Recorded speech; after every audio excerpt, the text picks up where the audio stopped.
but you find the gaps are big and not visible, and it only usually comes into only deal with police officers, those ones who know that that department is existing. But for the majority, we don't have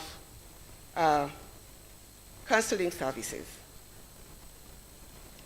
So part of what the gaps that are there, survivors' access to justice may be blocked or delayed, which is very, very common with us, with our justice systems. And definitely, like I say, it's all part of lack of skills. Because especially when it comes to coordination, the referral pathways, majority of us may not know exactly what we are supposed to do. We have seen so many times when we handle cases, and then the perpetrators, they threaten to harm the survivors. It's very, very common with us. That's why we need psychosocial support, because majority of what, as police, we tend to look so much at the criminal bit of it. Issues to do with mediation, negotiation, and counseling are lacking. It lacks because nobody has come out to do it before. So,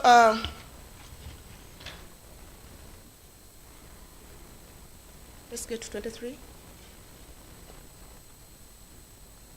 So, other challenges, we have issues to do with, of course, costs. All what we do comes with funding. A refugee comes to report to police. A police officer to go and investigate needs money, needs transport, needs all those facilities. At times, they don't even have, like even just stationery. So you find it becomes so hard. It may be so hard when it comes to communities like for the refugees. So as part of our psychosocial interventions for detainees and their families, what have we done so far? Like I said, as police, we work in conjunction with, of course, other stakeholders. Right now, we are involved in cascading the sexual and gender-based violence model on how we manage our cases, because it has quite been alarming. Between March and June this year, the Department for Sexual and Gender-Based Violence recorded up to 7,000 cases of SGBV, domestic violence, rape, defilement. So we had to come up with a strategy on how best this can be helped, because we are seeing so many, including even people dying, so many broken homes. And like we say, even on our part, we don't have so many of officers who can do these investigations. So we looked at coming up with the socio-ecological model. The socio-ecological model initially has been done in conjunction with the International Conference on the Greater Lakes region, the regional training facility on SGBV, on how best we can work with other partners to handle some of these cases. So in this, for now, we started with this, but we realized even this one may not have to take us far. So we also engaged a holistic model, like the one which is done with the Democratic Republic of Congo, where we have all stakeholders. We look at a survivor in a way of a chair, where you can have all the four legs and then the survivor sits on top. The stakeholders we looked at psychosocial as core. Then we are looking at the legal component, legal meaning and including the judicial system, where police and the judiciary fall. There's the socio-economic model. Socio-economic model meaning now, oh, okay, fine, these detainees are here, even if someone now came into contact with the law, they are not about to leave. How best do we help them to see them integrate into our communities? So it's part of what we are looking at, and then also the medical, because we all can't work as individuals. So we look at the socio-ecological model, which deals with the individual in relationship to the family, to the community and society as well. Then we incorporate together with the holistic model of engaging other stakeholders. So part of what we do, again, is to do with community policing. I believe most of you have worked with our community liaison officers, who usually come and partner with the public. They speak to them, they see their problems, and then they find means on how we are going to help. During COVID, Director Health Services for Uganda Police deployed police surgeons. I believe those ones working in the field, you have seen police surgeons working before with you. And then we have also been part of the task force for addressing COVID during this season.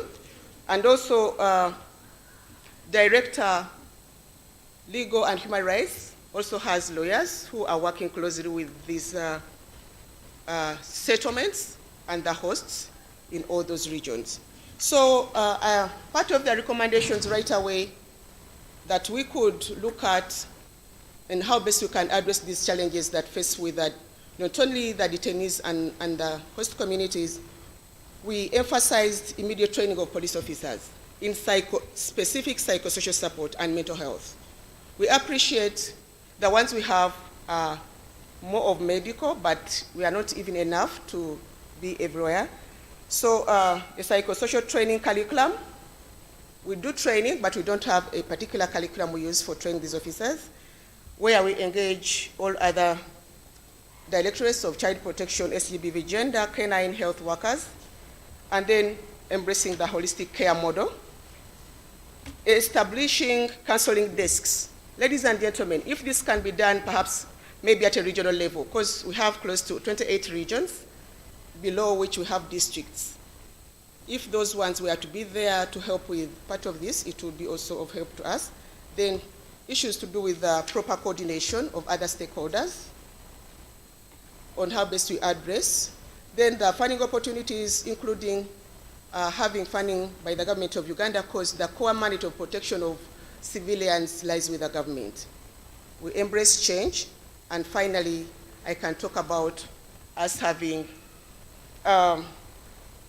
action planning. Many times we carry out most of these activities, but the impact, at times we cannot have much to say about the impact. How best the trainings, for instance, the workshops we are holding, how best they have been in position to help.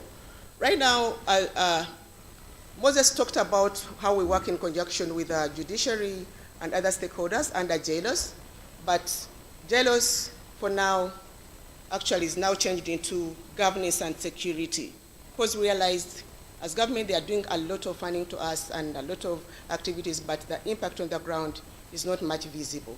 But this doesn't mean that there isn't anything we are doing as police. So ladies and gentlemen, that brings me to the end of my discussion for this workshop this afternoon. I conclude by saying our actions must always be ethical and lawful.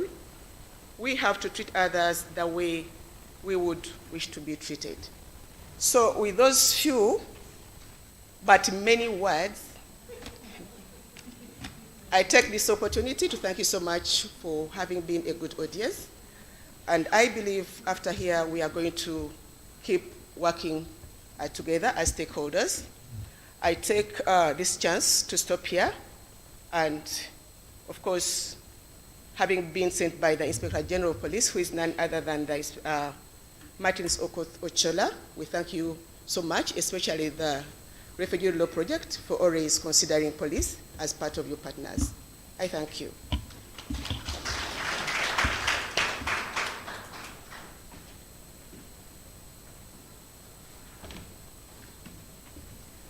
Thank you, Hajat Aisha. I must apologize. The session is taking a bit long, but the discussion is also very, very important. One of the questions that I had in my mind is, would you consider recruiting counselors as police cadets? Maybe that's the challenge for us as counselors. So without wasting time, we shall have our last speaker, Ms. Ajilong Harriet. She is the Commissioner in the Ministry of Education from the Guidance and Counseling Department. Thank you. You're welcome to make a presentation.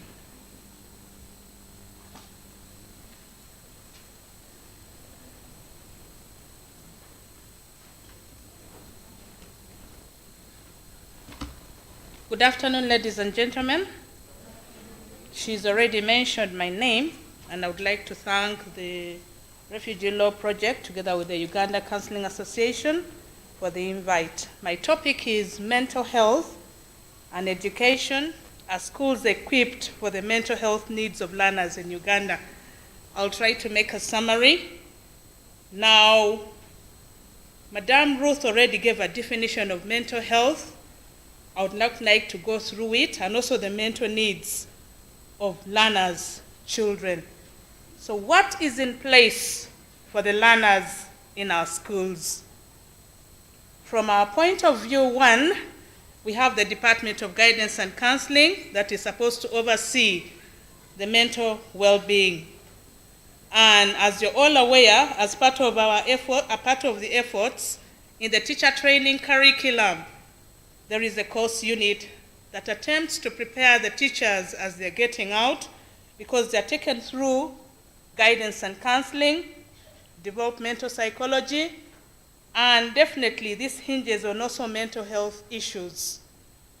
Then regionally, under the Directorate of Education Standards, there are officers at the regions who are assigned to oversee the mental health of learners.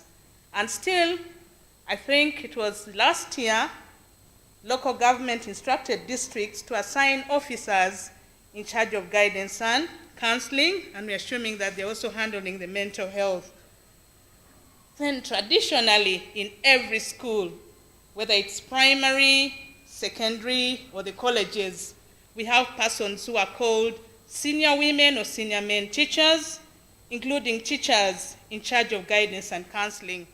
And one of their major roles is also to address the psychological, social, developmental, and emotional needs of the learner so that they ensure good mental health. Now, also still working with partners like Ministry of Health, many cases have been referred to Butabika Hospital for those who have had challenges with the mental health, and also working through the Ministry of Gender and Social Development. There is a Sauti line where abused children call in and receive psychosocial support. Now, with the outbreak of COVID-19, it has not been easy for the children, even for the parents and for all of us. It is now that we began to realize that psychosocial support is very important in light of what it has caused us. Now, as a result of this, with support from the USAID, the Department of Guidance and Counseling established a psychosocial support call center that is manned by 10 professional counselors. And they reach out to children because they call in. Parents have also been calling in. And when we summarize the major concerns, they are all wondering, how do we help each other? COVID is here, it is causing mental issues, talk of the domestic violence, name it. So there's a free toll line where they can call. And also, when we look at our theme, which looks at forced migrations and in the refugees, the ministry has an education response plan secretariat for refugees and host communities. Now, the main aim of it is to ensure that there's improved learning outcomes. But definitely, if my mind is not settled, if I'm not socially and emotionally settled, then I cannot be able to be a holistic child. So working with some partners, already there are some partners who have set up psychosocial support counseling centers or counselors who help these refugees and the host communities. Others, when they identify such cases, they're working with health partners to ensure that these cases are handled. That is what I mentioned in line with what is in place. We have the structures, but however, there are still challenges. We expect the teachers to handle them, but also the teachers need reorientation. They need to be equipped with skills on how to identify these cases. And also, they need to be equipped with mental health and psychosocial support in order to help our learners, and especially during this time of COVID. Psychosocial support has been there, but it has been lingering. But because of this, it has come out prominently, and we need to do something because our learners are cooped at home. A lot is happening. I do not want to mention it. But come probably soon they'll get to school and our teachers will be overwhelmed. We need to see how to support them to be able to guide these children. I would say, in a nutshell, I have not answered the question, but I believe by the time I finish, you'll be able to know in which state we are. I cannot say yes or no. The structures are there, however, there are challenges. And I would like to say that the government of Uganda, through the Ministry of Education and Sports, and other development partners are committed to equipping schools with skills on how to handle mental health. I know in the next month there will be trainings on psychosocial support and emergency responsiveness amidst COVID-19. There are many other partners also who are working on this area, and I think I would like to end my talk there, and I say thank you for listening. I say this all for God and my country.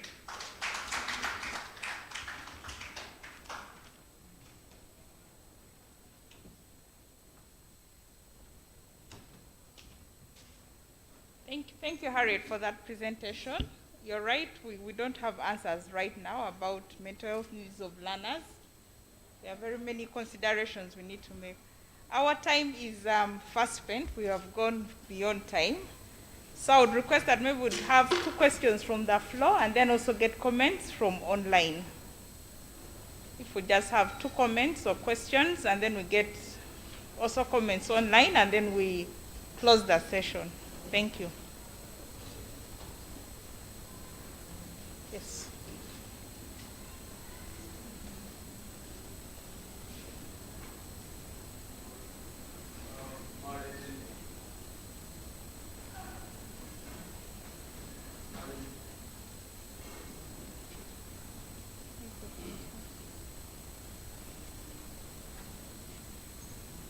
Yaya Zachary from the University of Kisubi. My comment goes to Afande Aisha Kayongo. I remember having done some internship at the police. That is in Entebbe. Some training, internship training. With the Department of CFPU, that is the Child and Family Protection Unit. I wonder how they really have been managing. I wonder how they have been managed because when I was there, it was like a hospital. You'll find a very big line of people. A father going to accuse the wife, wife will go to accuse the husband, parents accusing children, children accusing the parents. A big line every day. Without the training, yes, you mentioned here, I wonder how they have been managing. From here, I'm seeing that there is a need for the police to make a deliberate effort to offer training in marriage and family counseling. Marriage and family counseling. The most immediate thing probably, I'm not asking you where to send them, but if you can send them to Kisubi University, they will certainly find the place and get the right information. Thank you. Thank you for that question. We shall have another comment. Let us take that offer. I don't know if that tuition is free, but let us have another question from the floor.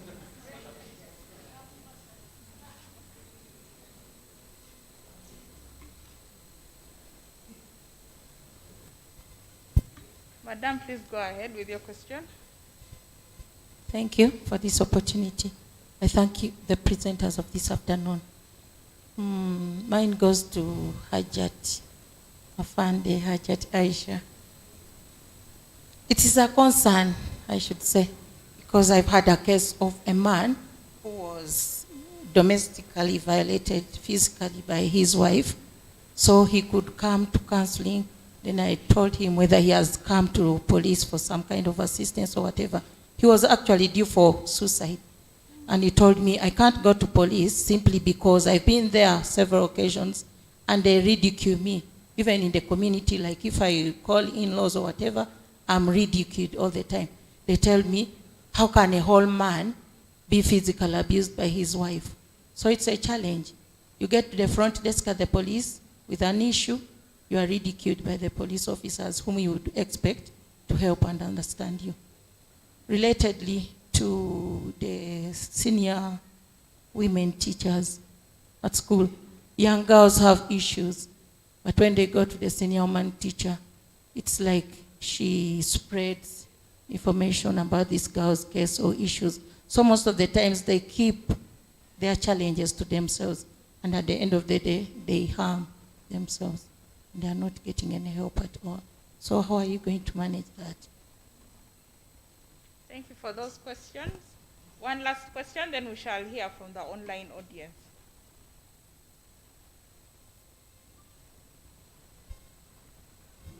Thank you very much. My name is Gita Emmanuel, and mine is a concern when it comes to the Ministry of Education concerning the Ministry of Education concerning guidance and counseling. We did our practicum last year concerning guidance and counseling in schools. I have very many of my friends with whom we did it, but we face a challenge that when you get there, there are some teachers with a negative attitude towards counseling. There are some teachers who used to ask us, I have taught for 10, 15 years. What do you think you know more than me about students? But you sit in a classroom of over 200 students, depending on the setting of Uganda.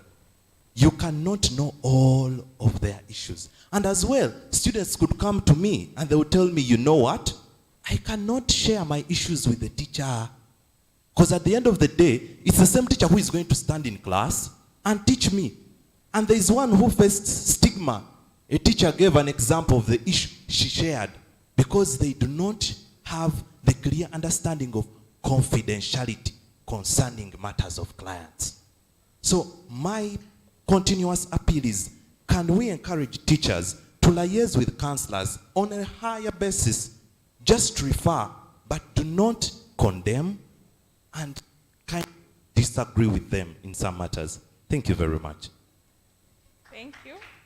The issue of confidentiality has come up again.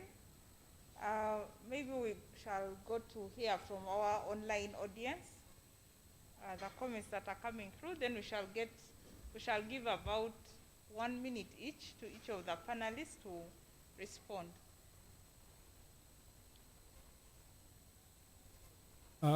Projection. Right, from online, I think it will be for both. Sister is saying being young is not an issue as long as somebody has skills and is professional. The question is, where will we expect the young professional to get experience if we continue pushing them? I think this takes us to the question of where is the school of experience if people like us or in our early and later days of life, we don't leave space. Kapuku, who is a refugee himself, is saying, thank you, madam. This is to the police officer, and saying it is true that refugees from DR Congo, many men suffer in silence because of fear of rejection and family breakdown. That's why they do not disclose experiences of sexual violence. And his appeal is police officers, specifically men, have a problem working with men as well who come to report experience of sexual violence because they say they have not trained on those issues. So I think that goes into curriculum development for Uganda Police Force. Solomon Awidi, who is a staff of Refugee Law Project and a co-manager as well, is saying to the judiciary, thank you so much, and it's great to hear that a lot is being done in terms of responding to psychosocial needs of litigants. The question, however, is what plans does the judiciary have to incorporate psychosocial support into the formal justice system for members? And I think we draw experience from the ongoing court sessions that we always struggle to move around with interpreters. I think there are other issues there as well. Solomon again says we should be very careful dismissing young people because otherwise they will be the one that will continue to produce children who will inherit the planet that we have. Stephen is saying we need to empower the counselors and above all to motivate them financially because that is the reason why some of them divert to other professions or to do other work. Robinson Ochira from Kiriandongo He's saying he's hearing that classes are beginning in January 2020 for children, and he's not sure whether all the psychosocial and emotional needs of learners will be dealt with, especially what they have been struggling with from home and what plans the school have to embark on that. I think that builds onto the conversation of it's above time government employed school counselors. Thank you. Thank you for those questions. We've had quite a bit of feedback from the online audience, so maybe we shall add 1 more minute. So if you could respond to both online and the in-house contributions to 2 minutes. So I'll start with Harriet to respond to the questions that were presented, and then we shall end with Hajat Aisha.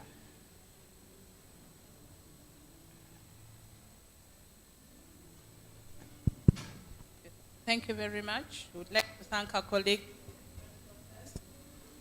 I would like to begin with the one on the issue of the senior women and the men teachers, and generally the guidance and counseling teachers. Issues of confidentiality have always been breached. But I'm happy to note that with the guidance and assistance of some of us in this room, that is the president of the Uganda Council, guidelines were developed on roles and responsibilities of senior women, senior men teachers, including the guidance and counseling teachers. These guidelines are now being disseminated, and we hope that when they get into the schools, then we shall have to change the picture. Then the issue of the negative attitude towards guidance and counseling. I've also been a classroom teacher, and I've equally faced such challenges, because the mature ones will tell you, but who are you who think you know better than us? But at the end of the day, these are kids, we need to help them. So he suggested, I think this is now a thing we'll take up, liaising with counselors. I know of some schools that have professional counselors who come in. And I think on this note, I would like to urge us as a team to work together to see that we have full-time counselors appointed in schools and in colleges. And then finally, the note of children beginning in January, I do not have the right to announce, because it's His Excellency who did announce, and he said he would get back to us in January. So we need to wait for him to give us a time when the children will get back to school. But at least we know that the candidates and the final year students are on. I know there are issues of mental health, but we're trying to see, working together with Ministry of Health, how trainings can be done for the teachers, so that when the learners get back, then at least they'll find a team that can be able to support them mentally, emotionally. I submit. Thank you. Thank you. Let us hear from Hajat Aisha. You had quite a bit of questions. One that came from my brother to do with the Child and Family Protection Unit. It's quite very, very critical. Because one thing we have to appreciate, the kind of work they do, even themselves, every day they may need counseling. But what we have to appreciate, none of those ones that work with child and family are counselors. As police, I think it's a gap that we have to carry out research and see how best we can fit it in. Because posting you to work with child and family, you shouldn't have to be a counselor. Anybody can be posted, any transfer can come, and you end up in child and family. So the best practice that perhaps we could do would be to have all these officers trained. And as part of our mandate as police, someone just has to come up, especially to do with psychosocial support, because nobody takes it as something that is urgent for us to attend to. It's not there. So that's why you find even the family and child, for instance, within the urban centers, you could find it here. But like when it comes to I doubt we even have these services in those districts. So I think we have to work more. And that's why I encourage perhaps if we could come up with a curriculum to see, because with training we have different training schools. We have recruit schools in Masindi, in Cavalier, we have in Ikafe, in Yumbe, we have in Olim, and our police staff and command college. So if we could perhaps, because with the child, at least any police officer should be in position to do that. We may not do that, child and family protection officers. So I think it can be a starting point for us to see how to improve. Sexual and gender-based violence, especially when it comes to men, it's just a nightmare. I've ever carried out a research on violence against men, but you find majority of them will tell you may never come to police. And of course, a man to come and report that you have a case, I don't want us to lie to ourselves. Someone may not even give you an ear to listen to you. They take it as a joke. But like some of us who have worked with SDBV at many, many levels, including if even people we think don't suffer with SDBV, is very, very critical, especially for the men. They even fear to talk. Because even when they come to police, someone is just going to take it as a joke. They always take this side of the woman. Only the judiciary can try to see how best to mitigate issues to do with domestic violence and sexual and gender-based violence. But with us police, we still have a lot to do. The department we have of sexual and gender-based violence is only at CID headquarters. And many people, including police officers, I believe don't know it's existing there. And it's also already overwhelmed with cases. Child and Family Protection Unit doesn't investigate, no. So you find even people go there, most of what they have to do is psychosocial, but at times they do the referral pathway. Because certain cases are known to be for child and family, they're supposed to come to sexual and gender and gender-based violence and sexual offenses department. But sensitization and awareness, that's why part of restructure for police now, they decided all those ones be put under one directorate. So when people come, they don't have to, waste so much time on knowing what and where to go. I think it's something that we really have to work on as police. I thank you. Thank you. Thank you, Hajat. I shall let's give the panelists a clap for their presentations. So thank you. I know we went a bit over time, but at least we did it on full bellies, not on hungry bellies. So I have a disclaimer. So thank you for listening to us. I think one of the key issues that came out of this session is having full-time counselors in schools, in detention centers, and in court. We need that. So whether it's recruitment by the various government organizations to recruit counselors to be full-time and be accessible for clients, that would be a very good recommendation. And then not to forget, Uganda Police, please take the offer for full bursaries from Kisubi University. Thank you. So I hand over to the day manager, Jimmy. Thank you very much, Devota, for chairing this session, and thanks so much to our distinguished panelists for the insightful presentations you did make. They provoked lots of discussions, a lot online, and we want to thank. Let's clap for them as they take their seats. I would like to take this opportunity to thank our online audience for remaining interested and remaining so focused in the discussion and actively participating. You know, it's just because of time, otherwise we would have seen lots and lots of those comments coming through over the screen, but there's a lot of conversation that is going on online, provoked by the different discussions that are taking place here. Now, we are coming towards the beginning of the end of the 16th annual conference, and here comes our last panel discussion that is looking at bridging theory and practice, students and lecturers. Our session chair on the program, Richard Okidi, is unable to be with us, so my sister Elizabeth is standing in, and I would like to right away hand it over to her to invite her panelists and ensure that by 4 we should be leaving this place. Thank you so much. Thank you, Jimmy. Quickly, without wasting time, we are privileged to have Gita Emmanuel from Chambogo University. He is a finalist doing his bachelor's degree in guidance and counseling. Please come and take your seat. And we have Reverend Father Evarist Ankwansize. I'm struggling there with the N and the... But please, Reverend Father Evarist from University of Kisubi, please come and take your seat. They are going to help us just to put all that we have listened to together and see how the academia can fit into this whole discussion about mental health and in the context of forced migration. I'm going to give each one of them 5 minutes, and I'm sure that is good enough to set our minds thinking. Remember that anything that we don't act upon, anything that doesn't grow into learning, might as well just stay here. So welcome. I'm going to welcome Gita to come and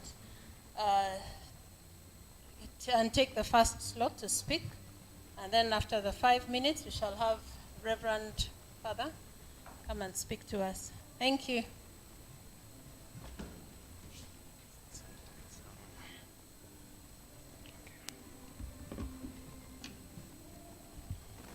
Good afternoon, ladies and gentlemen. My names are Gita Emmanuel Freeman, but my name is Gita Emmanuel. Freeman is my working name that gives me free accessibility to everyone. So the moment they hear Freeman, everyone can approach you anyhow. So when I was working with Free Mind Hive, we had what we call a zap chill. So I'm going to spare only 10 seconds of my time to request the audience, please, you can stand up shortly, you stretch. We used to have it in office for you to get off the fatigue, so that you get active back to work. So you can stretch forward, backwards, anyhow, just to get yourself back to active. I know the moment after lunch. Yes. All right, thank you very much. You can take back your seats. First of all, I would like to thank the Uganda Counseling Association. I would like to thank the Refugee Law Project for this conference and all the partners, as well as the Ministry of Foreign Affairs the Ministry of Foreign Affairs. Thank you very much for organizing this conference. Now, for the recap of all that has been discussed. First of all, I want us to understand with the current people and those online, what is mental health? Some people don't understand what mental health is. And they only think that mental health is for those that are having maybe mental disorders, I hear that bipolar, things like that. But mental health is generally your physical, psychological, and emotional well-being. How are you as a person? If I could stand up and ask one of you there, how are you? You tell me, I'm fine. Yet you're having stress of debts at home, but you're like, I'm fine. Emotionally, you're dying inside, but I'm fine. And that is everyone's notion. Personally, my friends know me. If I'm stressed and you ask me, good morning, how are you? I would say, I'm fine, but I have something challenging me. If they can accept, they help out. So I want to help the audience out there and you present. Mental health is not something that is psychometric that you need to assess so much. Understand that it is your emotional and psychological well-being. Coming back to the main course of the day. Refugees in the country, we were meant to understand that we can only provide them with food and shelter, maybe health and treatment. Little did we know that there was so much to dwell with, as has been presented, concerning their psychological and well-being in terms of thinking, attaining peace in the environments they've been provided. So I would like to thank all that are presented concerning the mental health, the different ways we can still reach out to the people. I want to first thank those that came up with the telecounseling during this COVID-19.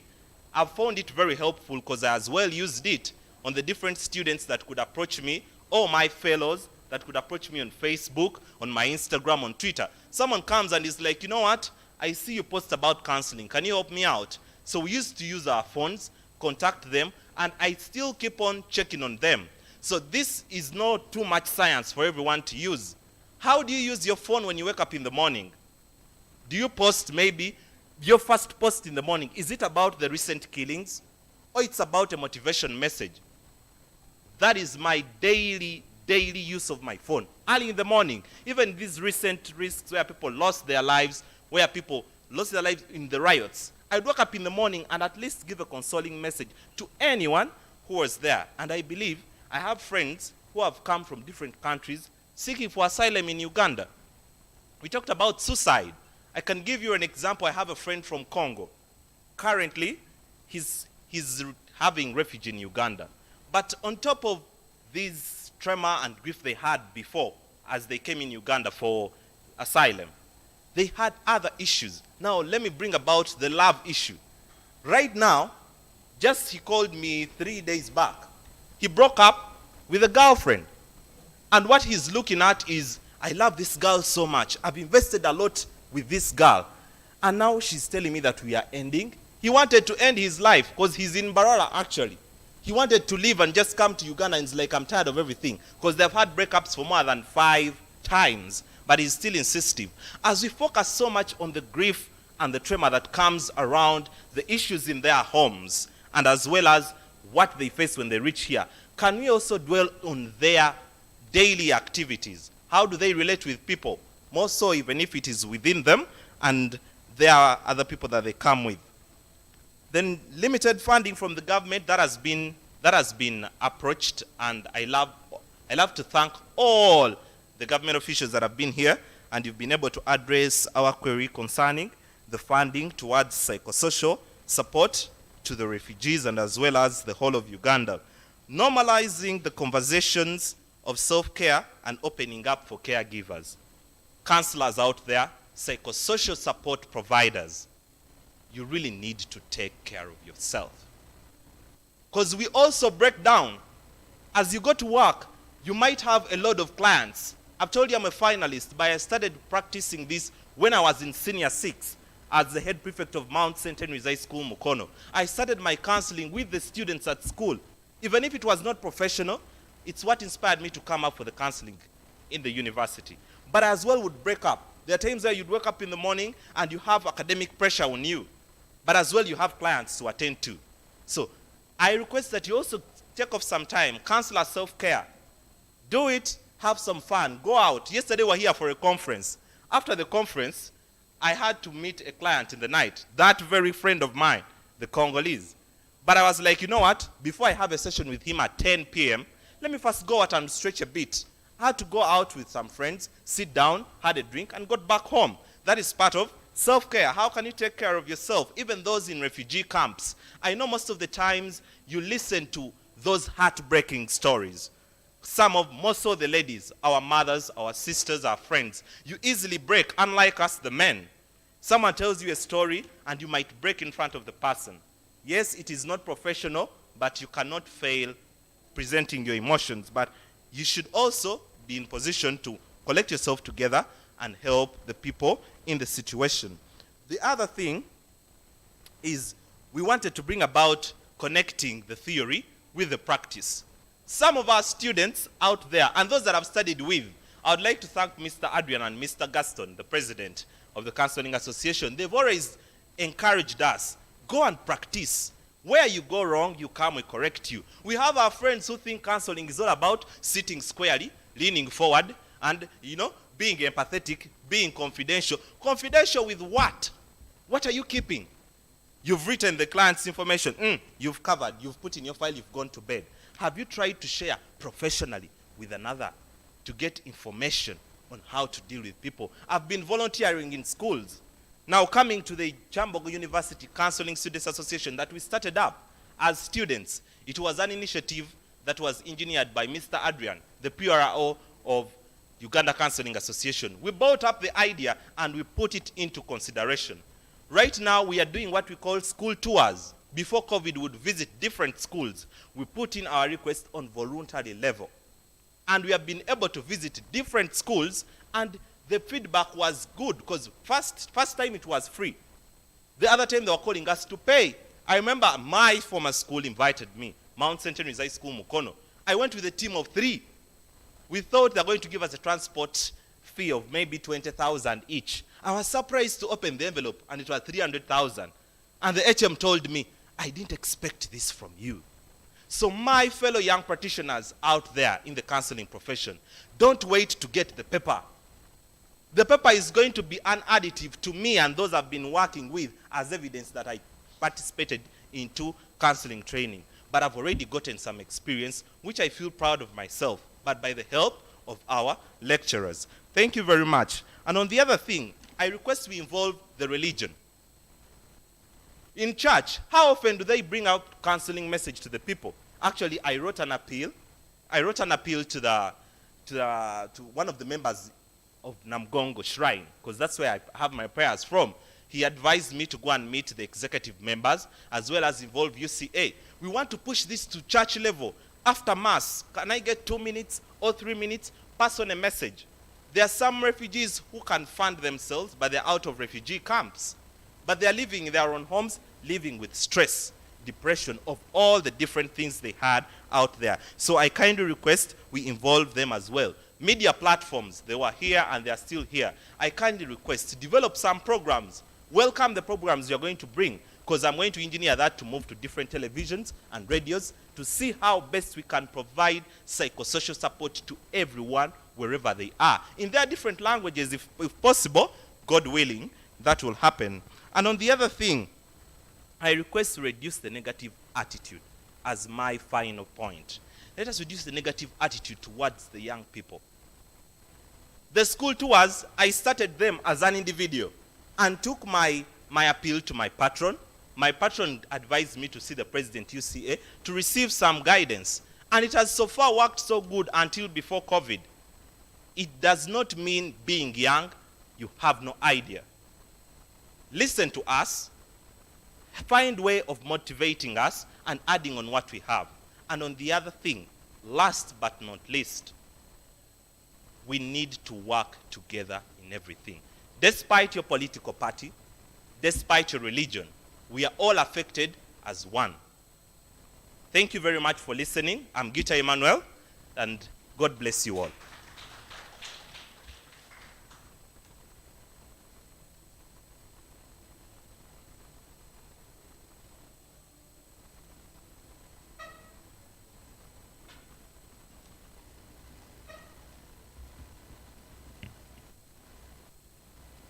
I was told this morning to make a reflection representing the lecturers in universities on what transpired in this conference, and it was indeed a challenge.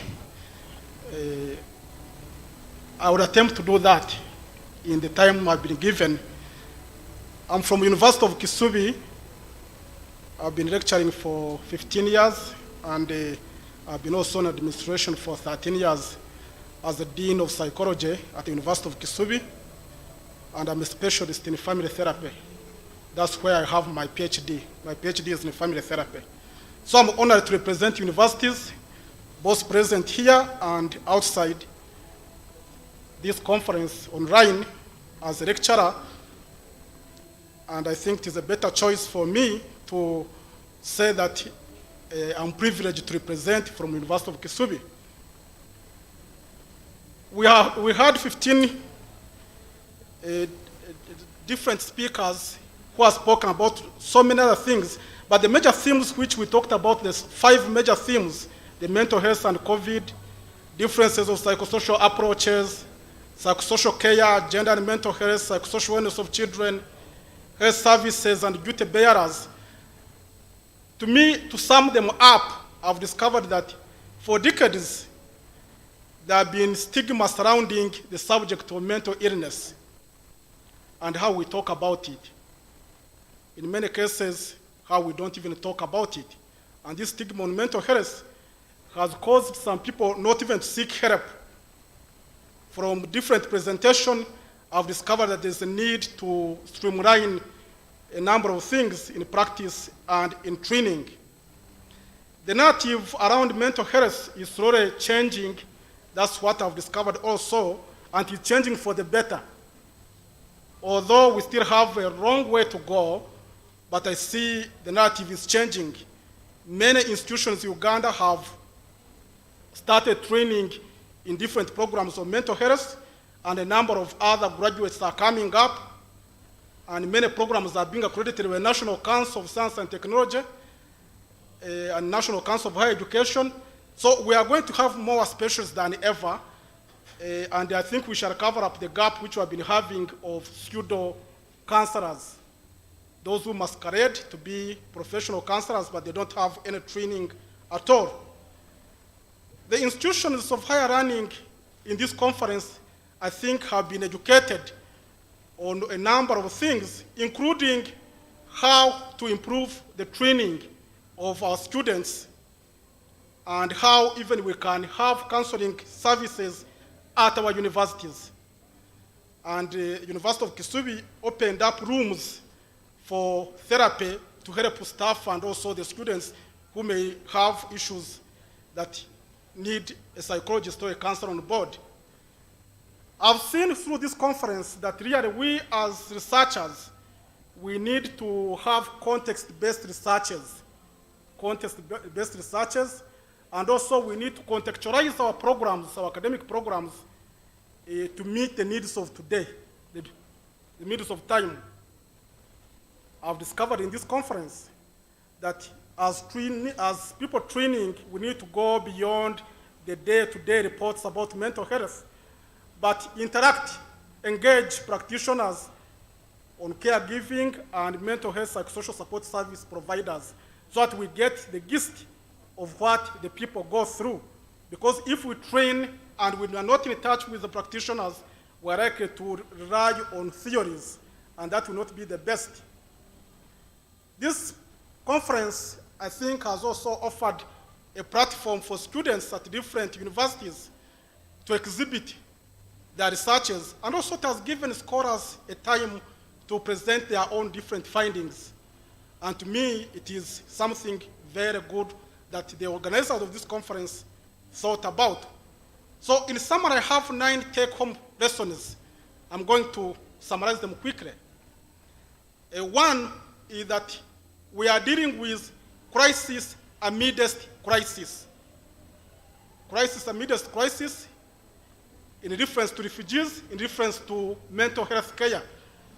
You know that the host committees from the presentations are asking for also to be given a support. The example of 2 sisters who were presented yesterday camouflaging to be refugees to get support. So we can already see that there is a need for really integrating the host communities and the refugees in the reception of services that are given. Also, we learned the second lesson that we are not safe unless all are safe. Somebody brought it out yesterday. The unsafeness of one person has a negative repercussion on the others. The other lesson we learn is that the vicarious trauma among refugee communities is high. The other lesson we learn is that there is a need to prevent and also assess clearly the issues of how we provide our mental health psychosocial services.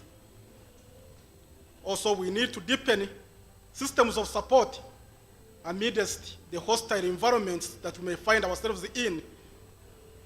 Then also, we need to engage the community and community members to participate in the issues of their mental health.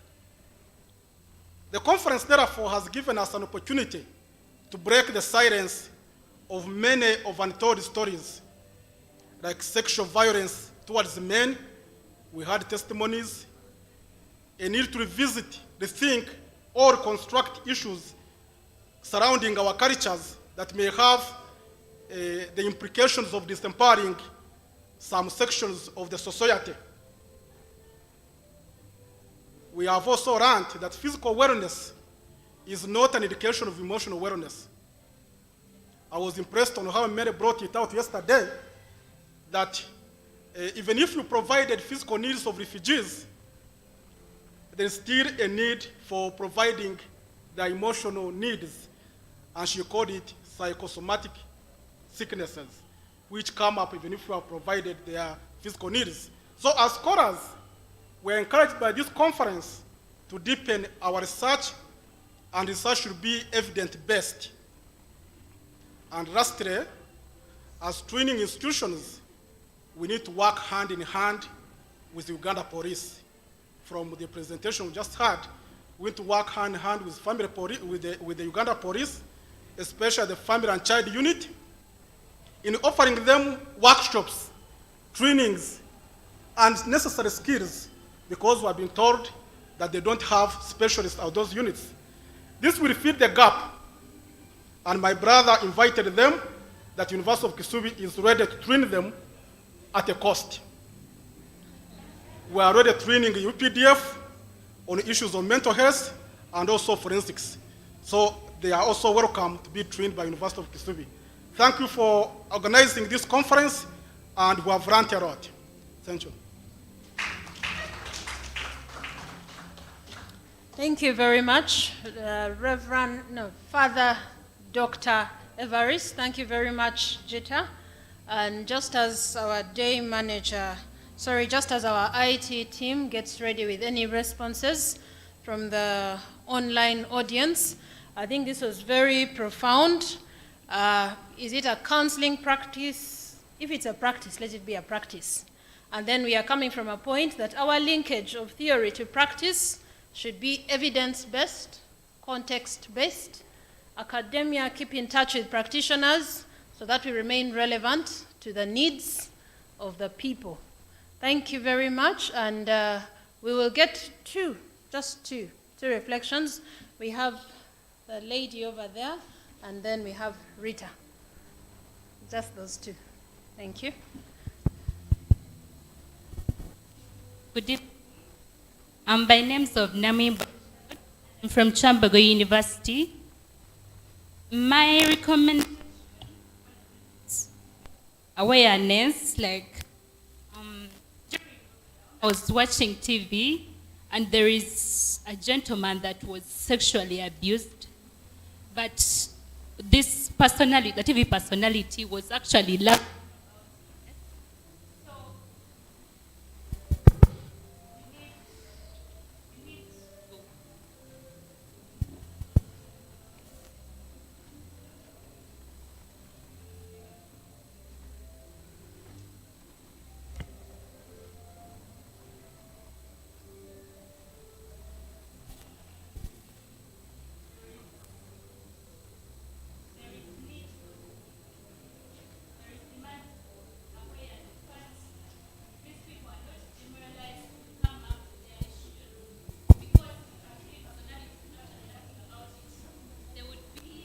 Not encouraged to come up. Then in schools, that ladies should know the difference of the work of the senior ladies and also the counselors. So, appreciate the need for both, not for right.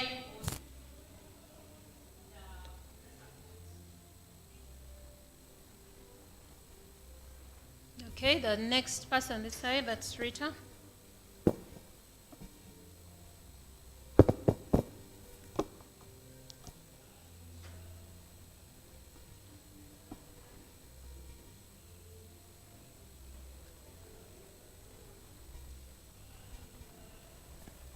Thank you very much. This goes to Mr. Jita. I expected something that I experienced as a student, but maybe these days it has changed. Do you have a big difference between having a lot of theory and very little practice? I remember my years when I was doing my master's in counseling psychology. We had a lot of class, we would read a lot, lectures, but very little time for practice. And when I went to Nyamitanga just for 1 week to sharpen my child counseling skills, we would spend only 1 hour in class. And the rest of the day, we were in the laboratory, hands-on. In that, I couldn't even fear the exam. I knew exactly what to do when I go back home. So For me, I had that challenge, but how is it today? Okay, thank you, Rita. I think our first respondent was adding to the recommendations or points for action, and I think we can only have Rita in a sentence or two just to make a response to that. And then, so Rita, are you ready or we first? Okay, let's hear from the online audience, and then Jita will make that response, and then we'll hand over.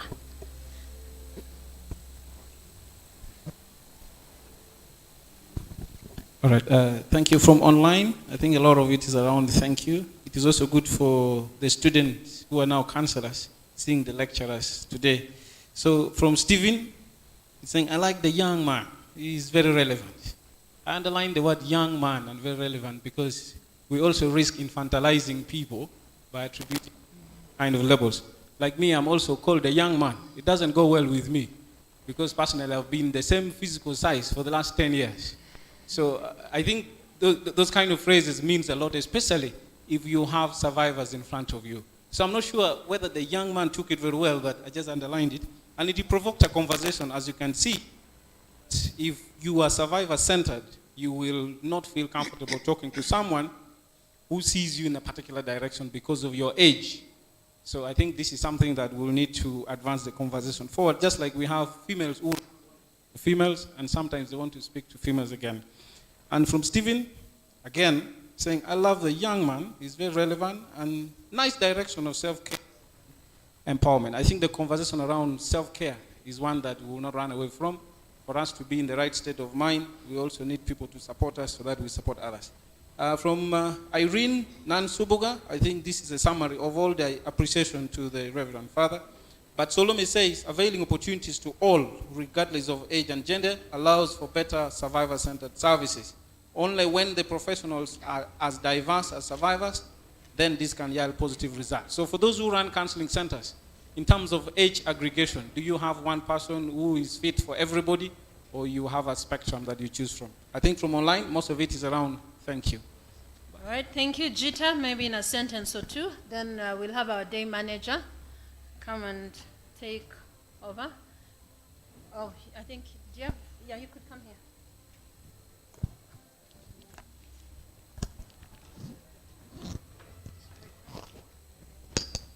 All right. Thank you very much, those for the compliments and for the question to Madam.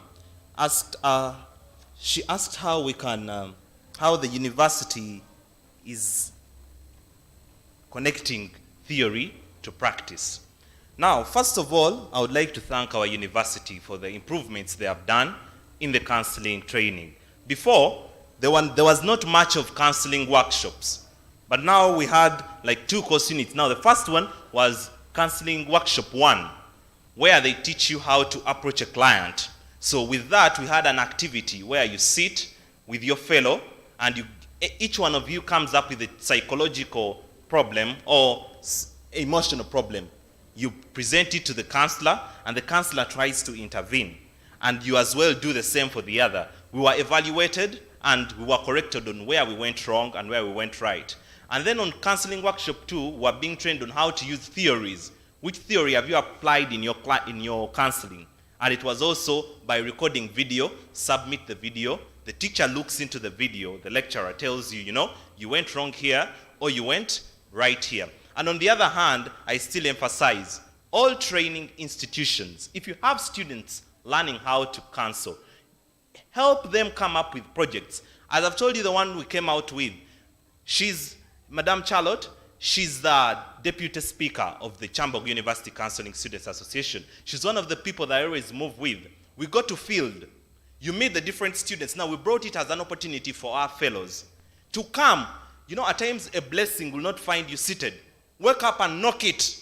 Be with it. So we brought that as a blessing to our friends, those that came up, and the university embraced it. I was very happy when the Dean of Students told us that if you need funding concerning the association, whether going to visit a school or you're organizing a workshop, we are ready to fund. So that is another way in which we are trying to put theory into practice. Thank you very much.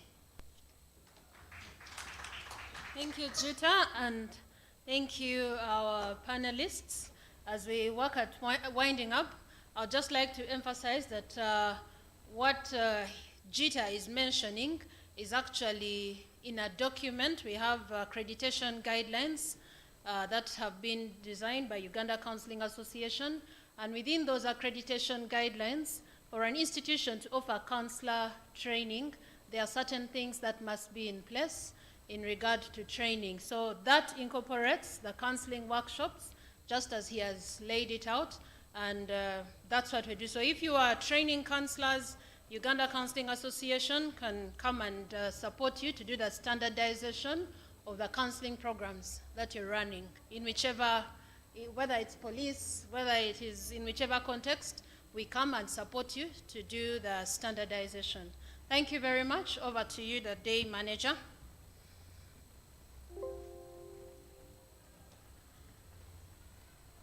Thank you very much, Elizabeth, for taking us through that session. I will request your panelists to remain for a minute or a second. We have a panelist, we have an online participant, Joseph Okello, who would like to say something. Our technical team, is Joseph still there? It could be a question to one of you, so kindly keep around for a minute. We hear what Joseph has to tell us this evening. Joseph? Yes, Joseph, speak to us.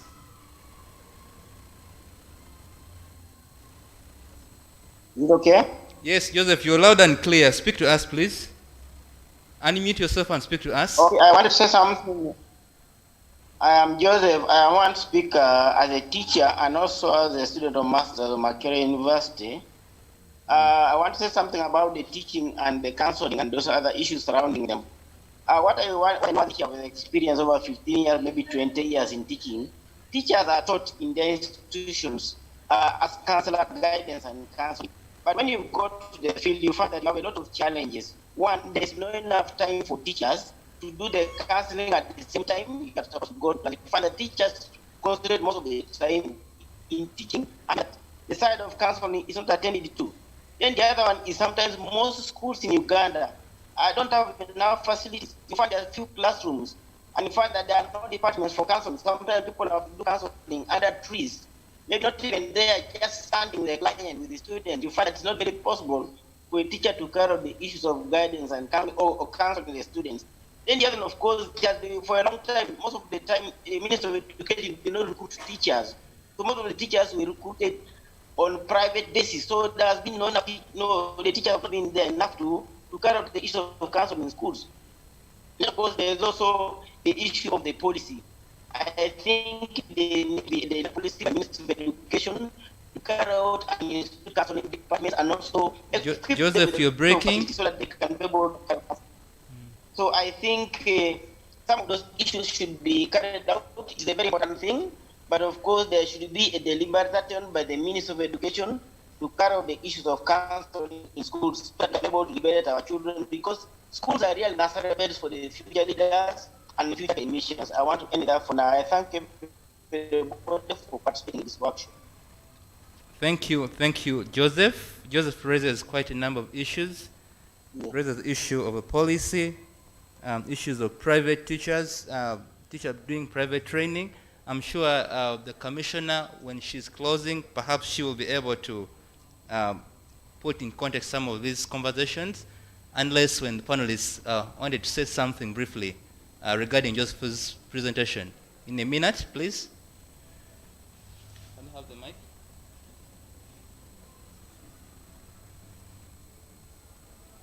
As Mary prepares to come and give us final reflections. Allow me to rhyme concerning teachers after passing through the teacher training institutions, and when they go with the course unit of guidance and counseling, they concentrate more on teaching. We are to agree that really a course unit is not adequate for making one a professional counselor. So I think we, apart from that course unit teachers have got, we have professional counselors in schools to handle the issues of psychosocial issues of the school. Two, was also brought about the concern of the number of classrooms having very big classes and creating psychosocial issues. That is also true, and I think the ministry needs to see how that can be handled. And lastly, the issue of the policy is also critical, because as we are training counselors, I think we don't have yet a parliamentary mandate to monitor the training of counselors in Uganda. So that gives us a bit of a dilemma, even as UCA, to come and say, please stop teaching this and teach this. We shall ask, where is your mandate? So as an association, I think we are challenged to quicken the process of having a mandate, so that we are like other professional bodies in Uganda that can easily monitor and supervise the teaching, the training, and even the practice of counselors in Uganda. Thank you. Thank you very much, Doctor. Aware that the theme for this year's conference was attaining a healthy mind in a healthy body amidst COVID-19, focus on forced migration, mental health, and gender. So having allowed Joseph from online submit, there is a lady who says she also has something to say. Please just allow Gladys say that quickly. Gladys, are you there? Technical team, let's have Gladys on and get to hear what Gladys has to say. Good afternoon, everybody. I appreciate Uganda Counseling Association for making this endeavor to make sure that we did not miss on the annual conference. I want to make a contribution towards what was asked to Gita Emmanuel. The students of Chambogo are also given a chance to come and talk to us and see how the counseling session runs. They come to the counseling unit and come with an issue or a case that they present to a counselor, who takes them through a counseling session, and then they note and identify the different ways we handle the issues. That way, they practically get to know what happens in the counseling room. That answers part of the question that they had given to Gita, asking about having theory and no practice. That's how Chambogo does it. I submit. Thank you. Much Gladys, adding weight to what Gita had to present, and we appreciate so much the online team as well as our physical audience for staying interested and remaining interested through. We are now coming towards the end, and in this time I would request Mary Kampogo to come and sum it up in the next few minutes before we get into the closing ceremonies. Let's give our panelists a round of applause and their chair, Elizabeth, for a job well done. Mary, thank you.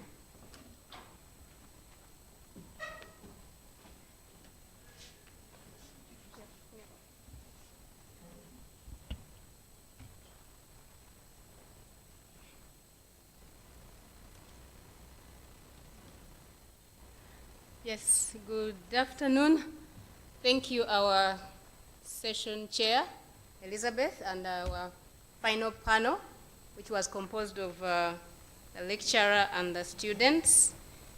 We thank you. We thank you for all that. We thank you for all the feedback, and for all our online participants. Thank you for keeping there.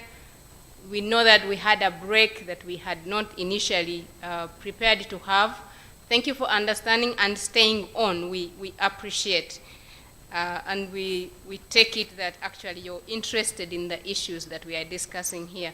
So this last session, very last session, which is going to take a short time, probably 10 minutes, is to think through, after we have had these 2 days and we have discussed the different challenges, mental health and psychosocial challenges that forced migrants go through, and then they come and they also get into the host community that have their own challenges. We have seen that forced migrants have quite unique challenges. We talked about them right from the beginning, right from the introductory remarks and the framing, and today, and you had Ezra talking about, posing different questions about where they are coming from, the different cultures, and when they come here, do they need counseling only? Do they need, what else do they need? And so from all that we have talked about, which is rich and very important, how do we move forward? How do we move forward from here? Because we have spent 2 days, very important days, discussing very important issues. We don't want to leave it here. We want to take it on. We signed a signature chart, a commitment chart, and I hope every one of us has signed. If you haven't signed, please sign it. We all do psychosocial work in different areas. Even when you don't think you are a mental health worker or psychosocial worker, we understood today that actually psychosocial support is broad. Even a caretaker who is taking care of a child, or a husband who is sick, or a wife, or someone within the family, or a school teacher who is teaching the children and taking care of their emotional well-being, is doing psychosocial support. So if we understand it that broad, then how do we move in terms of providing mental health and psychosocial support? What do we recommend? What are your recommendations? What do we add? That's what we want to get, so that we can put them together, and this gives us a way forward. So I'll request Jimmy, our day manager, to pass around the mic. We'll take about 3 hands, and then we go to the next one. I gave you this during tea time. I'm sure you have reflected on it. And our participants online, please send in your recommendations so that we can end on a good note. Thank you very much, Mary. For me, the core element of the way of forging forward in order to provide the psychosocial support to refugees and even to the communities. One important thing is we must avail or make an effort to have tailored training of counselors. Because we have so many categories of counseling, about 7. Now, where do you fall? Are you training in addiction, HIV, child and adolescent, or what? Group counseling, whatever. So it is important to be focused, to be tailored in a particular counsel area so that you are not taken up by events. To me, that is very, very important. It will help us to forge forward and have enough counselors. By the way, we don't have enough. As much as a PRO said yesterday at the beginning, we have many counselors. I don't think we have many counselors in the country. Very, very few. We need more of such. Thank you.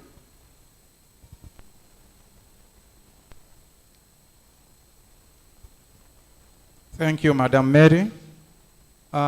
Concerning the issue of counseling, as we wait for the structure of the Ministry of Health to include the counselors in the staffing norm of the health, we need training of health workers in counseling so that the issues which are burning right now can be solved in the community.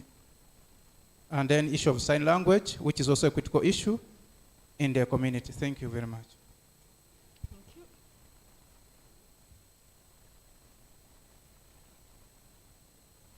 Yes.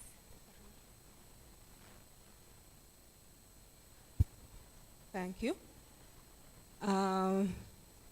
We also need to start where we are, where we stay. Because let's look at COVID alone. It has affected everybody, even where you stay. For me, I'm looking at meeting families. those immediate families at home where I stay, at least I am aware of some issues that are affecting them. Counseling is not so popular in Uganda, and that's one way of making it known, especially if you do a good job. So I think that can be a good way to start where you are. While others think of the big ways, we also need to look at those small ways. Sometimes when small things right, you will reach the big level. Okay, thank you. I can have, and then if we have our online participants having their recommendations in, we can take them. Thank you so much, participants. And to me, I think we have had a lot tailored discourses. And I feel what is missing out are issues of mental health, particularly for the elderly population. We are aware that in crisis situations, the elderly are the last to flee. And sometimes the young are left behind by the mothers because of the shocks and issues like that.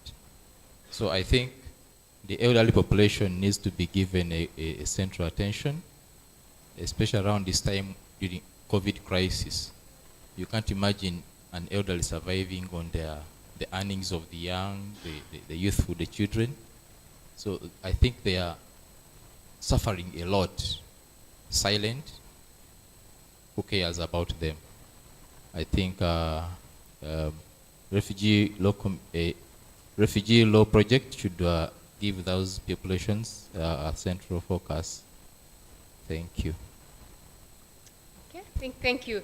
So what do we have any our participants online?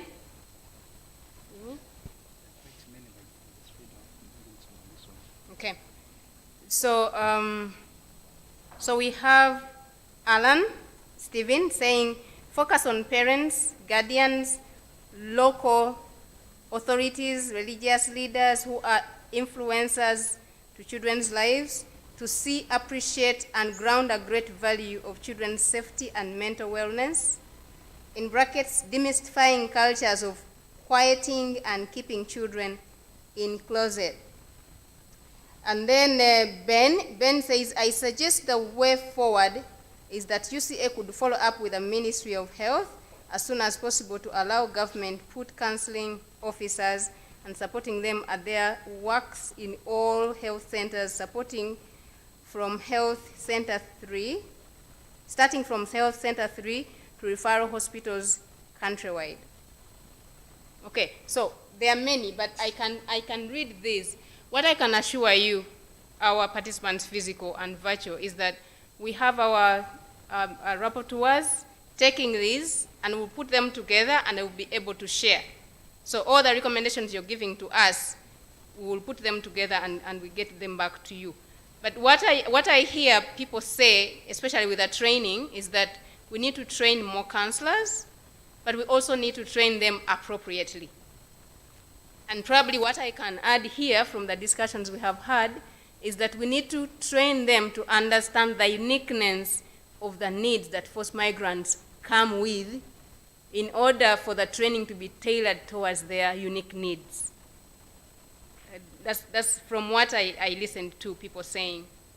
Okay, now in terms of, and so we go to training. I had talked about training, so if we link it up very quickly. In terms of training, our institutions that train counselors and mentor them, what are some of the recommendations that we want to give? I've already given one, but I know there are many others.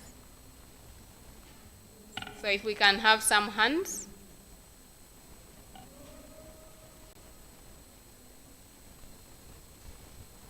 I think as the training institutions, one of the major things that we need to put under consideration is to know that we are training a special category of the society to deal with special concerns of the people, dealing with delicate situations of trauma, stress, anxiety, depression, and all that. And if we don't change from theory-based training to practice-based training, we shall still train people with papers but without skills and values. So we need to really change our different curricula to be real hands-on. Have a bit of theory, but the major part of the training to be practical. If you looked at the program we have now in Ksubi, our timetable is 90% actual practical. Give theory, do practice. And we are revolutionizing actual products now because we have changed away from the conventional way of training counselors. And I think it should be picked up by all institutions. Not only having maybe few cases of workshops in all the internship, that's not adequate. That's what I see glaring that needs to be done now. Thank you, thank you. So I'll take that one. If we have an online participant, we can take. So I'll take from there. It will actually wrap it up. That take the training where it is needed.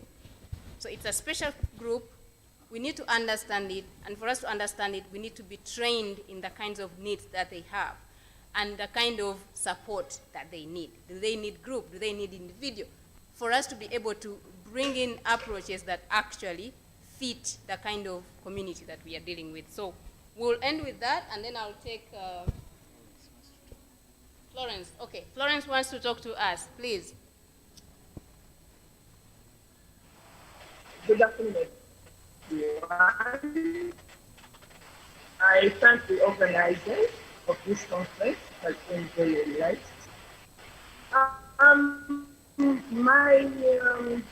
My comments will be on the school counseling. There are two issues that we need to have conversations about recently. One, if we are going to have meaningful counseling skills, then maybe the Ministry of Education will have to come in strongly, force these people to do exactly that work instead of what has been happening. Because it has a financial implication. And besides, if a teacher is also the school counselor, it means some of their work is going to suffer. Either they are not going to do the counseling properly, or they are not going to do their teaching properly, because each of these activities requires one to, put in a lot of time. Thank you, Florence. Florence, can we request you to... Can I finish, please? Please go The ahead. practice of having a senior woman teacher and school counselor as one and the same person is not a good practice. One is very disciplinary, while the other one is supposed to be helping. How can the two reconcile? So we need to look at those things very, very critically. And this is something about the past. Thank you. Okay. Thank you very much, Florence. We will take on with Florence, and we continue so that we can finish. Kindly, Florence, I request that you write some of the recommendations you have told us in the chat so that we can capture them correctly, because we missed out some of the parts of the recommendation that you gave to us. So finally, the last one is, who do we need to involve? Who do we need to involve in this discussion that can bring influence, can advance mental health and psychosocial support for forced migrants? Thank you. I think I'm seeing hope. In the past, we are speaking about counseling, and we are not getting the government on board. And currently, I'm seeing people from the ministries coming on board to discuss these issues. I think we need to engage more the public service, because if you have very few people who are giving services to the students in schools, the hospitals, training institutions, and other arenas, we are not going to do much. So the government need to focus on mental health and service provision to the general public. Once we are not having the public service on board, I think it's going to remain a talk. Thank you. Thank you. Yes, can we have another hand? Yes.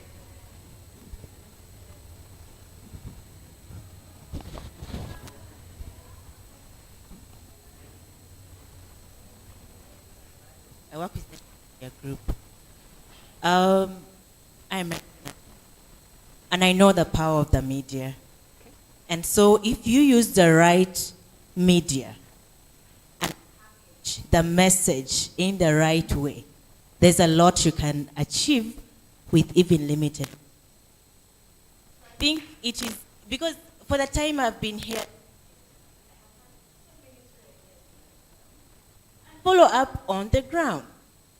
Whereas we say counseling is not embraced in most parts of not for forced migrants, I think the issue then could be the packaging of message and what counseling. Right media, right messages, this can be, the burden will be lessened even for the few counselors who are available. And then if you train journalists, be specific with the kind of journalists you're going to train. If you go to the general desk, this is someone who runs around doing everything. So understand the operations of the media and how they work, so you're able to get your right message out to the right audience in a better packaged way. Thank you. Thank you. Anyone from online? Participant?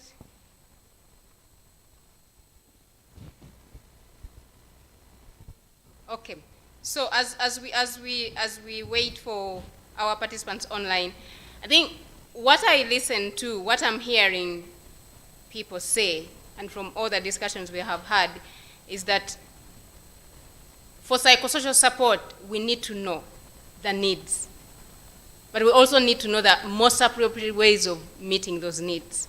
And one of the ways of understanding them is engaging the people that are going through those needs, and engaging with an open mind of understanding, so that we come from an understanding of what their needs are and then bring approaches.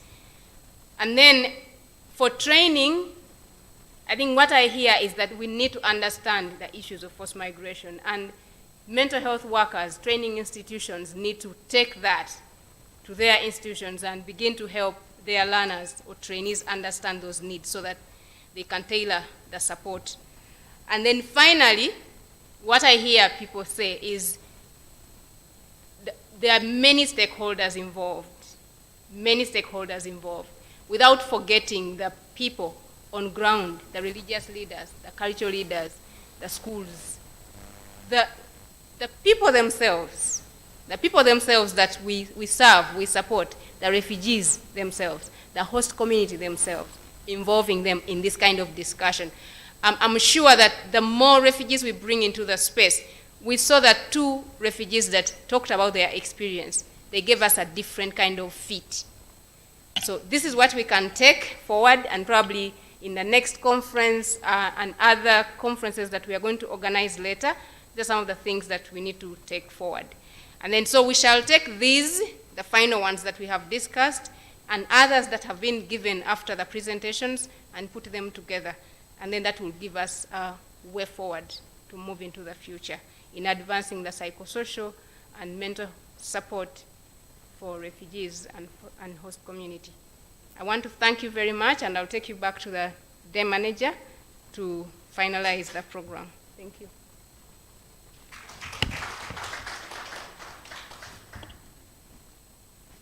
Thank you very, very much, Mary, for taking us through those last reflections. And I'm glad lots of recommendations are coming through.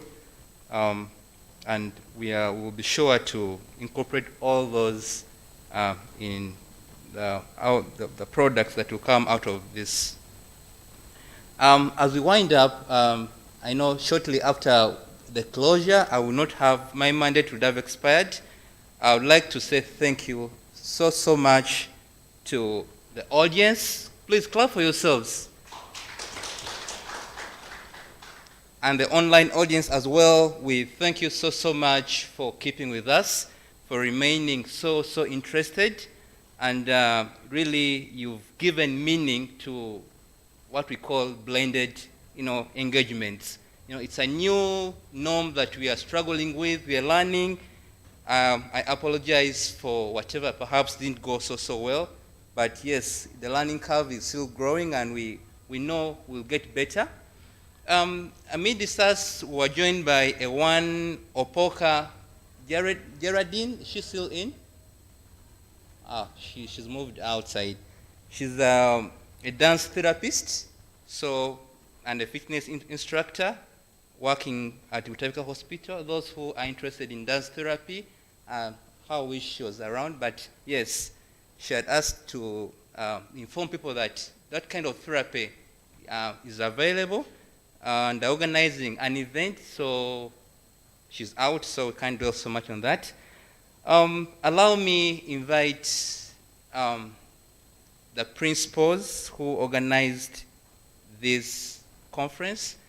I'll begin with the director, Refugee Law Project, who will, in very few words, say thank you. Geraldine is right there. Please, just wave to people. Those who are interested in dance therapy, that is the lady. You'll meet her outside and she'll tell you more about dance therapy. So hands together for the director, who will come and give us very, very brief remarks as we close this. You're welcome, sir. Thank you very much, Jimmy, and for doing a great job of trying to keep us on track today. It's not been easy. I just want to say a couple of words of thanks. First of all, to the two teams from Refugee Law Project and from Uganda Counselling Association, led, I think, respectively by Mary and Adrian, in terms of moving the process forward.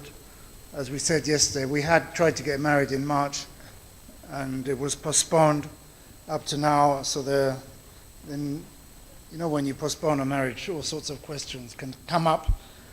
But between them, they managed to resolve them, and I think we've really benefited a lot, all of us. I also want to say a very huge thanks to the technical teams, and there are two teams, and they have managed somehow to get all those cables to not reject each other completely. And you know, I think they've really taken our blended convening to another level, where, as Jimmy said, we're on a very steep learning curve. It's one of the great things to come out of the pandemic, is that we're learning to have these kind of blended events where somebody can speak to us from Kotido as if they were almost in the room, or from London. So we really thank you all, the two teams there on one table, for making that function. I also especially thank our refugee representatives who made sure that we didn't kind of slip into a policy or academic comfort zones, and kept it very real. It's not an easy thing to do when there are so many people that you feel like you're fighting against a huge wave of people. Special thanks to all the different government representatives who have been with us yesterday and today. We never take it for granted. We always appreciate it. And as I said yesterday, we're always particularly glad when district government representatives are able to join us, because you are the people who are actually hosting the vast majority of forced migrants in your districts. And if you can take the time and trouble to engage in this kind of discussion, then we can really understand what it means when people say that Uganda is a very good place to be hosted as a refugee. The university representation in this conference, I think, was great, and I appreciate all of you who took these 2 days to join with us. It has really been fantastic, and great to have students as well. So thank you for making that time, and I hope that this will also encourage all the students to take some of these issues forward and come and push us. If you feel like, as was mentioned, we need some specific trainings, come and push us to try and develop those together with you. And lastly, of course, blended event, the very many participants we had online. The numbers fluctuated a bit, but I think if you were watching the screen, you know, at our high point we had more than 70 people online, and I was particularly happy I think Atwine Priscilla said it was worth the MBs. It was worth the MBs. So if you're not in Uganda, you may not understand what exactly that means. But having to buy the airtime bundles to be able to actually access such a thing online is not the cheapest of issues here in Uganda. So I'm very glad, Priscilla, it was worth the MBs and everybody else who also invested in those MBs. I think finally, I always find it fascinating when we do the morning recap to see what it is that people bring up, what did they remember from the day before, and it's always, whenever people bring something up, you think, oh yeah, that was discussed, but you yourself, or I myself, I'd forgotten it probably. And it just makes us realize how we all remember differently, and we prioritize differently, and thank goodness we do, otherwise we'd all focus on the same thing. So in my opening framing, I raised very many questions, not in the hope of getting answers, but in the hope that at least somebody would take away at least one of all of those questions would be taken away by somebody. So I remain with that hope. I think the discussion has definitely made me feel that all the different issues that we put on the table have been picked up and added to, and that we've had a very, very rich conference and a very rich beginning to this UCA and RLP partnership around MHPSS in humanitarian settings. So thank you for joining us on that journey, and I hope that we shall walk further together. So let me ask my counterpart, Gaston, are you here? To give his final observations and then to invite our guest to close the event. Thank you.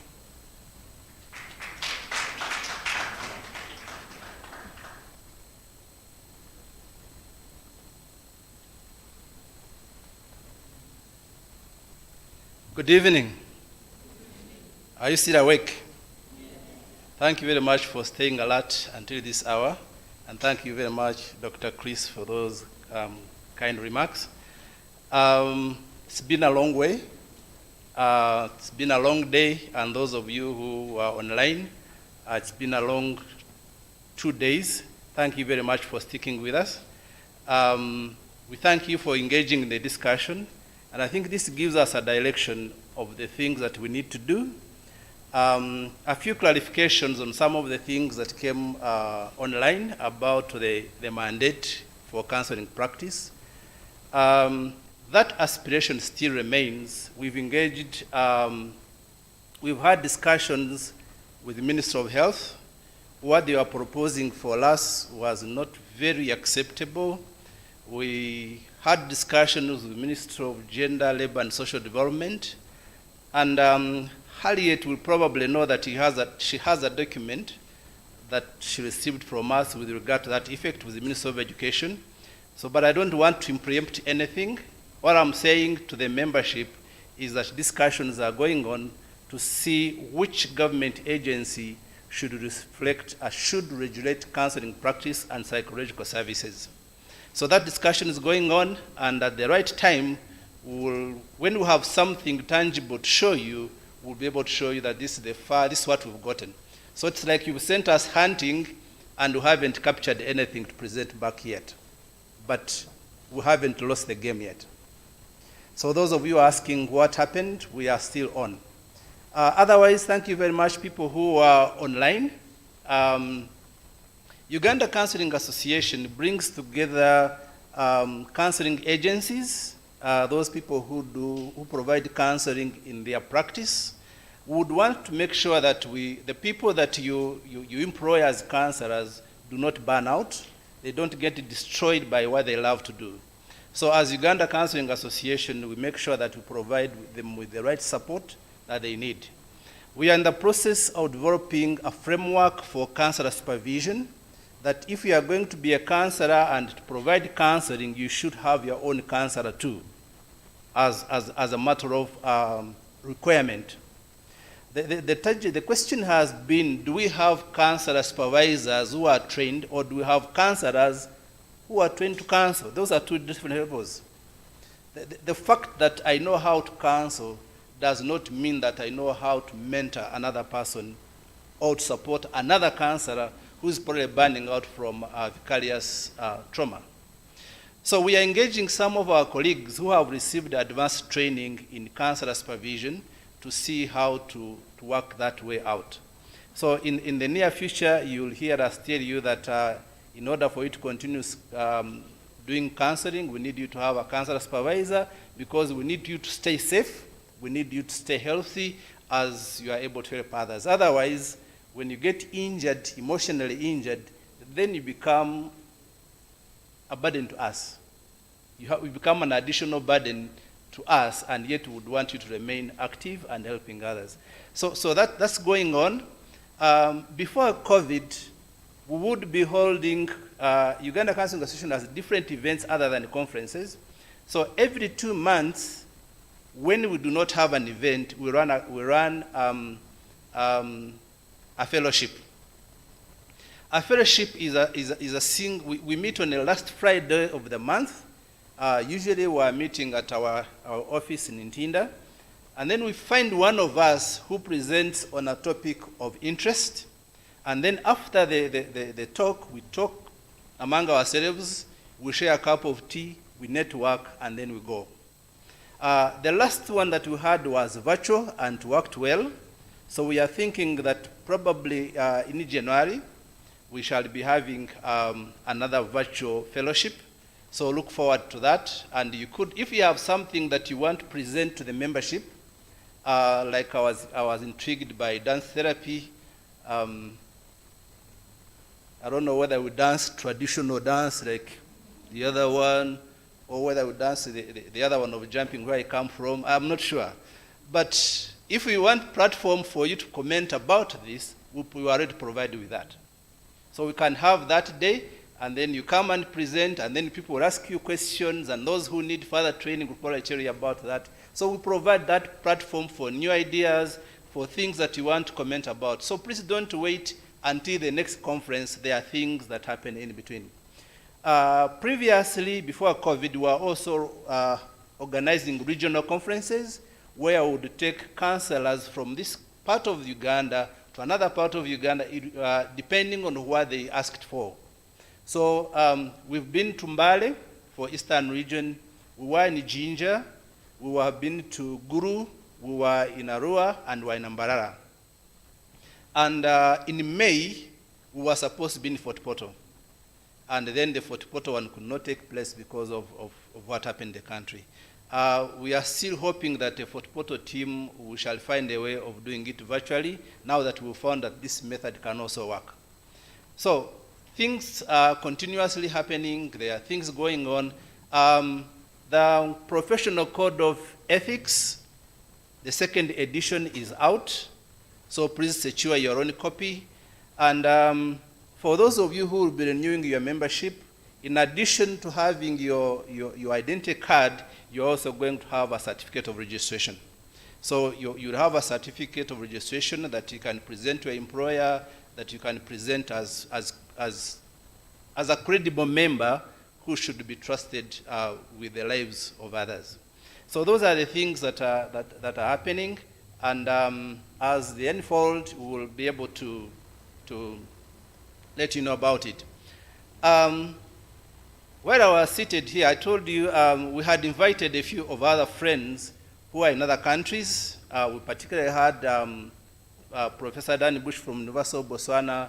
We had Thomas Yamjai from Zambia. We had Comfort from Cameroon, and we had Charles from Nigeria.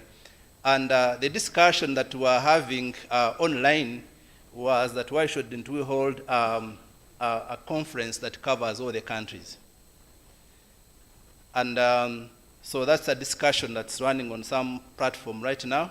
And I think I'll add Dr. Chris to that debate, and maybe Mary, and then we'll see how we can push it forward. Because the argument was that if we were able to get somebody from East London to make a presentation to a conference in Uganda, then why can't we have a conference in Uganda where we have participants in Nigeria, in Cameroon, in South Africa, and they are all agreeing that the counseling issues or the counseling challenges are the same. They are the same. What we are grappling with in Uganda is what they are grappling with in Cameroon. And so having a common platform where we could discuss this would be a good one. So I think that discussion is going on, and we'll see whether we can expand this beyond our borders. Otherwise, I want to be thankful for all those of you who have been online, all your data. At one time, we had about 480 watching on Facebook. That's on the Uganda Counseling platform. And I think there were another 400 on LP platform. The videos that were done yesterday had been distributed to as many as 1,200 people. So the videos have been sent after we finish a session, the video remains and can be shared. So they were being shared. As you said, the ones on Zoom were about 70 fluctuating. So if you add those of us who are here, I think we've done a good job. So for the organizing team, Mary, Adrian, Onen, Martha, Dovi, I might pronounce your name wrongly and I've been in trouble. So thank you very much for the good job done. You are a great team, and I think you should be the next team to arrange the Africa one. And thank you very much, Refugee Law Project, for the financing. It wouldn't be easy for us to be able to pull off this without your help. And I would wish to encourage all the other organizations registered with the Uganda Counseling Association that this is your business, it's not mine. So next time, please, when you want something to be done, give us the money, and we do it. Where I'm born, during those days before the whites came, when there would be a wedding in a certain family, the family members, the neighbors would bring the food. You bring the food, you bring the drinks, you bring the cows, then you slaughter them, you cook the food, and you eat it yourselves. So I would suggest that you bring the money, we organize our conference, and we attend it ourselves. So instead of asking me to go and go the other side, write another proposal the other side, you bring the money, Healing Talk Counseling Services, Kisubi University, Chambogo University, University of Kisubi, sorry for the, I always put the things the other way around. From the universities, the student fees, give us some of the money. Chambogo University, give us part of the money, and then we bring it together, we run a conference, we attend it ourselves, and we move on. So thank you very much. I'm not sure whether I should be inviting Harriet. Harriet, please, if you could come. I have known Harriet for a very long time. So when you see me getting informal, please, it's not out of disrespect. It's just that we know each other for quite some time. Thank you.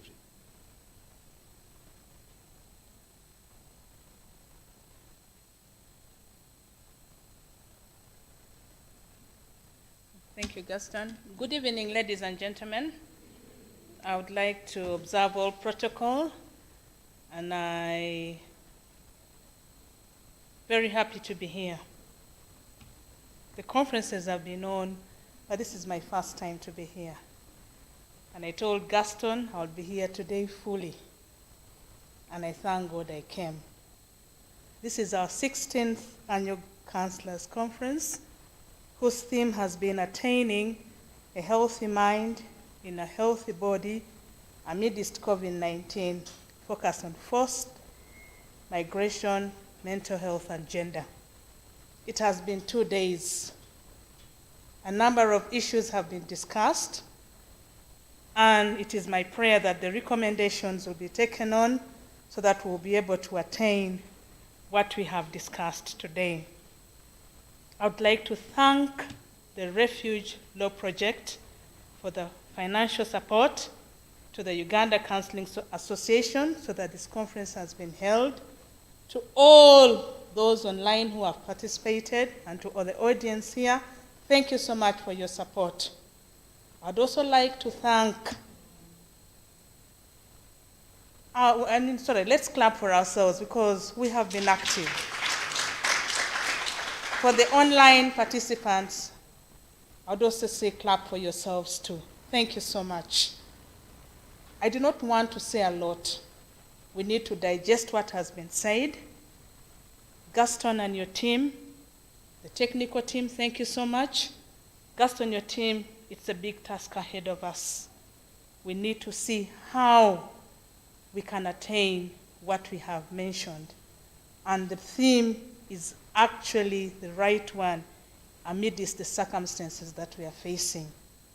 And on this note, I've been asked to close. I'm not here to make speeches, but I would say, I wish you all a safe journey. May the good Lord bless you. I wish you a good weekend. And with these few words, I would like to declare the 16th Annual Counseling Conference closed. I say this all for God and my country. Thank you. Thank you very much.